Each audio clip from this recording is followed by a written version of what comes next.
Saya jawab ini dulu Bapak. Yang pertama masalah menawar terlalu dalam atau terlalu berulang-ulang sehingga dia mendapatkan barang dengan sedikit kekecewaan dari si penjual. Penjual terpaksa jual karena takut tidak laku. Biasanya kasihannya ketika penjualnya orang miskin. Penjual orang miskin sampai satu ikat sayur kangkung pun diminta kurang. Satu ikat 2.000. Kalau dua ikat RM1,000 aja. Sama orang miskin, 2 ikat minta 3.000. Bukan hanya lebih 2 ikat 5.000 kan begitu. Nah, ini tentu ada kebiasaannya bisa pada bapak-bapak, bisa pada ibu-ibu. Cuma kecenderungannya biasanya banyak pada ibu-ibu. Apakah ini boleh?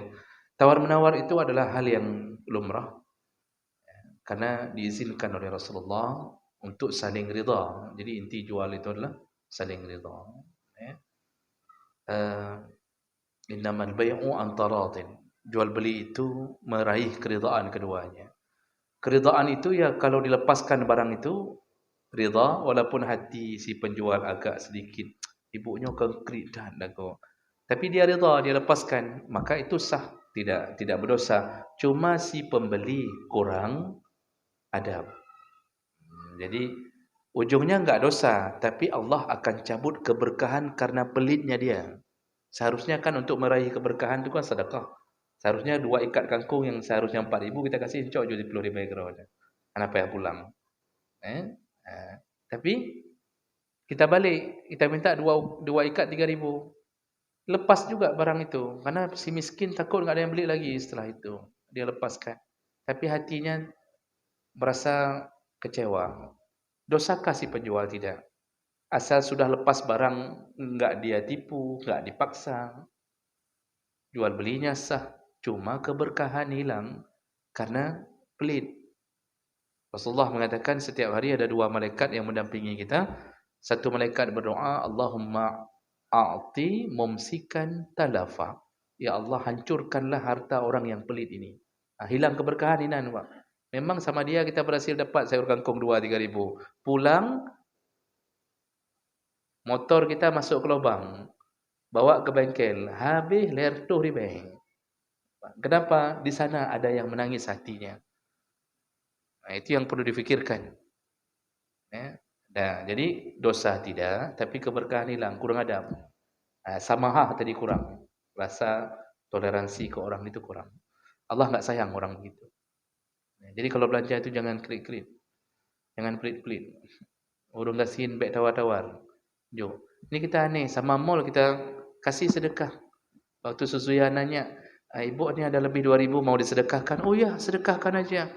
Pada jo sedekah kurang kaya, pula macam Cina-Cina ya. Tapi kalau orang miskin kita enggak kasih. Ini aneh kita cara berfikir. Hanya tenang ada Cina di belakang. Padahal waktu uang kita diminta sedekah kita kasih. Itu yang pertama. Kemudian yang kedua, apa tadi yang kedua? Sepakat harga. Oh ya. Jadi barang mubazir. Tetap jualannya harga mahal padahal udah hampir maghrib. Akhirnya dibuang. Dan ini nampak Pak. Bapak coba kalau kita ke lewat Ulegle yang orang jualan manggis tu Pak. Yang pondok-pondok manggis tu. Sering Gading apa? Di samping meja jalan Medan Aceh. Pak, kalau kita ke bandar itu. Dah lewat Ulegle kalau enggak saya kalau salah enggak saya. Di Ulim ya. Itu kan pondok manggis ya. Nguyunun manggis. Itu bergelantungan sudah hitam klen. Keras minta ampun, keras dia sama batu. Kenapa? Enggak dijual. Kalau turun, kami sudah pernah turun, tetap mahal dijualnya. Walaupun busuk tetap mahal. Dia akhirnya busuk semua. Padahal kalau dia sedekahkan dia bisa dapatkan rezeki dari Allah dari tempat yang berbeza. Contoh ada yang mudah-mudah begitu. Lebih hebat boh daripada sedekah. Nah, ini masuk dalam dosa-dosa kecil. Masuk dalam dosa kecil karena tabzir itu masuk dosa kecil.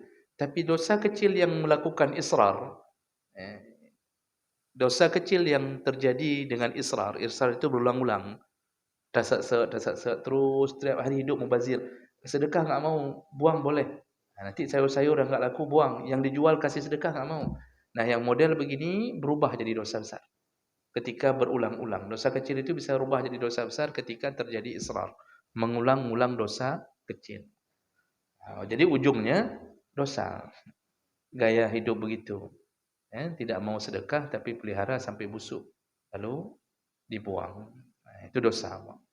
Inilah yang kadang-kadang kenapa hidup kita enggak berubah. Maksud berubah bukan kaya. Kenapa enggak berubah dari derita menjadi keberkahan? Hidup berkah itu enggak mesti kaya. Orang kaya pun banyak enggak berkah. Kaya tapi penuh dengan masalah. Kaya tetapi hutang rata tagok. Yang bayar hutang orang miskin. Orang kaya enggak bayar hutang. Hidup penuh dengan masalah. Itu keberkahan Allah cabut. Berbagai masalah di rumahnya, istrinya, anaknya, macam model. Orang miskin ada yang dapat berkah. Hidup nyaman, Allah berikan istri salihah, anak yang baik. Walaupun gaji cuma 750, potong PJS 300, tinggal 450. Kasih jajan anak orang kaya 25.000 enggak cukup sehari. Anak kita 2.500 kasih. Kita suruh beli kabel aqua gelas macam 5 emboh kata kita. Waktu anak kita sekolah, kalau kita miskin, kita bilang beli aqua gelas yang 500 5 biji. Nak kalau lapar minum tu banyak-banyak. Minum dia 5 gelas dia minum sehari. Pandai nak teruk, pandai nak dek dah man. Masya-Allah anak kita taat, enggak ada masalah apa-apa. Itu keberkahan. Baik. Tadi ada satu silakan Bapak.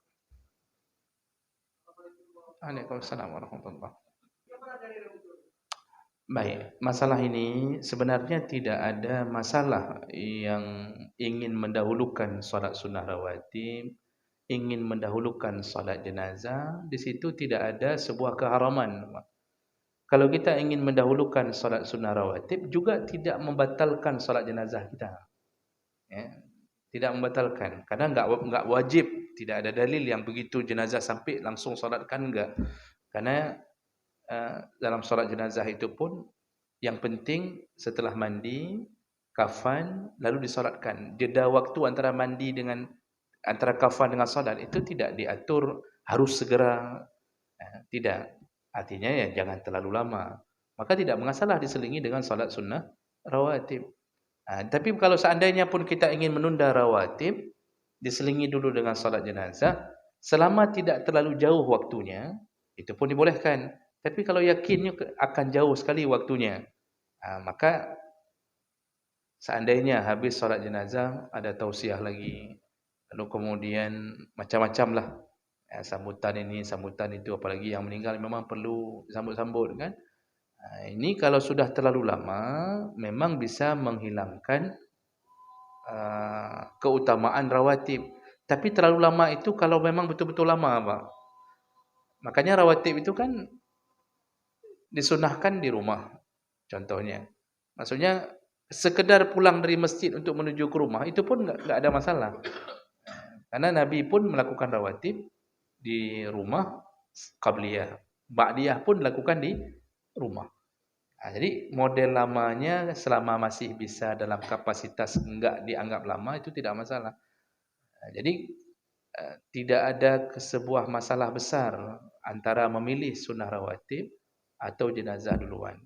Kalau seandainya masalah dalil, saya tidak tahu dalil khusus yang menyatakan tentang masalah kalau beradu antara rawatib dengan jenazah. Wallahu a'lam. Itu saya tidak tahu dalil khusus masalah itu. Nanti kalau saya temukan saya bilang kembali. Yang saya tahu tidak menjadi masalah besar di situ. Silakan pilih kebijaksanaan saja. Cuma kebijaksanaan saja. Baik, demikian kita cukupkan karena azan sudah waktunya. InsyaAllah kita bertemu di bulan yang akan datang. Kita belum menyelesaikan seluruhnya. Kita tutup dengan kafarah majlis. Subhanakallahumma bihamdik asyhadu an la ilaha illa anta astaghfiruka wa atubu ilaik. Wassalamualaikum warahmatullahi wabarakatuh.